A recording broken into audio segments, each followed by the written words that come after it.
Good morning, students.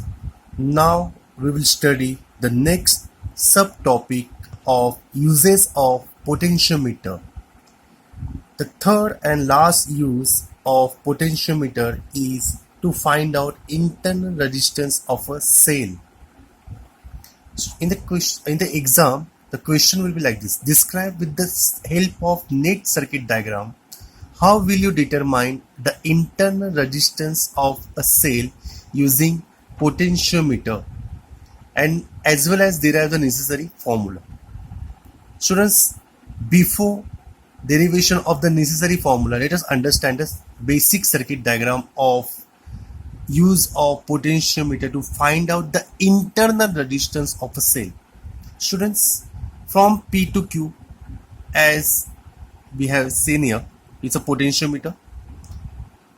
This potentiometer wire is connected in series with EMF of value E, plug key K and rheostat RH. Students, what we observe here, E1 is the EMF of the given cell whose internal resistance is what? Small r. And we are going to find the internal resistance value, that is what? Value of small r. Positive terminal of E1 is connected to the positive end P of the wire, and the negative terminal of the cell is connected to the jockey through a center 0 galvanometer. You can see here, negative terminal is connected to what? Jockey through a galvanometer G. What is the use of jockey? You know that the jockey can slide on the wire PQ, and we observe one more parameter over here, that is what? S. This S represents what? Resistance box, and this resistance box is connected in series with what? Plug key K1 as shown in the diagram. Students, now we will study the working of this particular circuit diagram. Students, initially you have to remove the key from K1. Don't put or don't insert any key into the key K1. Only insert key into K. Due to EMF, the current is start flowing. You can see the direction of the current. Tap the jockey. Connect the jockey to the point P and Q. Galvanometer should show the left and right deflection. If you are unable to get left and right deflection, extreme left and right deflection after connecting to the jockey at point P and Q, if you are not getting, adjust the rheostat so that you will get left and right, extreme left and right deflection. Once you get extreme left and right deflection, then start tapping jockey on the wire PQ. You tap the jockey, you slide the jockey till you will get the point P1. Point P1 represents that point where galvanometer will show the null deflection, zero deflection. Once you get that point, that means voltage between P and P1 is equals to what? E1. And the length, let length from P to P1 be what? L1. Therefore, according to the principle of potentiometer, we can write, initially we have seen E1 equals to voltage between P and P1, and according to principle of potential, we can write voltage between P and P1 is directly proportional to the length L1. If I remove the proportionality, then proportionality constant will come. That proportionality constant is called potential gradient. Then from 1 and 2, we observe that E1 equals to K times of L1. Now what we are going to do? We are going to insert a plug key. We are going to insert key into the plug K1.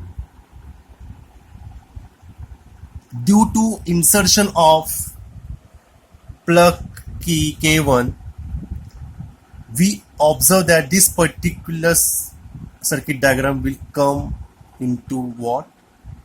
Across. We are going to do the same thing. We are going to connect the jockey at point P and Q, so that what? Calorimeter will show extreme left and right deflection.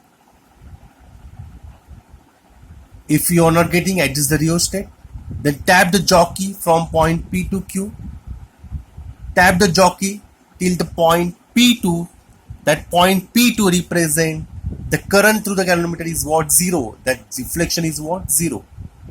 Students, then voltage between V and P2 is equals to voltage across resistance box.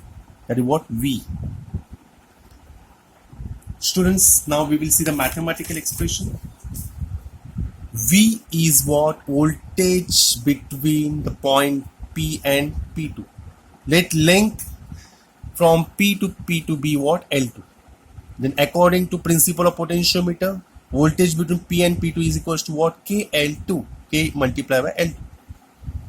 But V, voltage between P and P2 is given by what? V. So V equals to what? K times of L2. Students, this is equation number 3. This is equation number 6. We are going to divide 3 by 6. So what will next expression? E1 upon V is equals to KK get cancelled, L1 upon L2. So let me write the next. E1 upon V equals to K times of L1 upon K times of L2. So here KK get cancelled. E1 upon V equals to what? L1 upon L2. This is equation number 7. If I observe that circuit diagram, current I through the cell of EMF E1 is given by, we know the formula for current through that EMF E1 is given by E1 upon R plus small r. We have seen in that current voltage law of KVL, current law of Kirchhoff's. Students, from this expression we can find E1 is equals to what? I multiplied by what? R plus small r. What Ohm's law states that? Ohm's law states that voltage is given by resistor multiplied by what? Current. Voltage across that resistance box is given by resistance of that resistance box into what? I.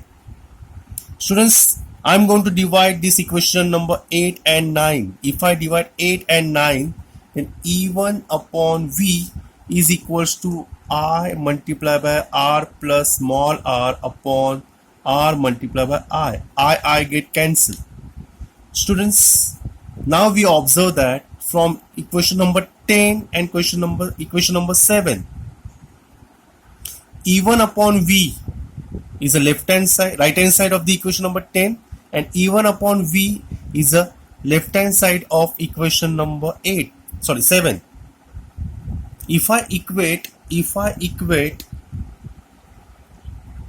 equation number 7 and equation number 10, then we will find out the value. So you observe that R plus small r upon R is equals to what? L1 upon L2. Now we will simplify the equation. That is what? R upon R plus R upon capital R is equals to L1 upon L2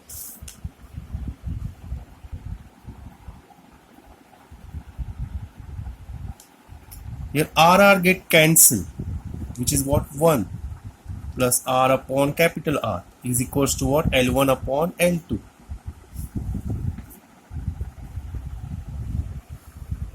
R upon capital R is equals to L1 upon L2 minus 1. Therefore, small r equals to R multiplied by L1 upon L2 minus 1. This is the final expression for internal resistance of a cell. You can see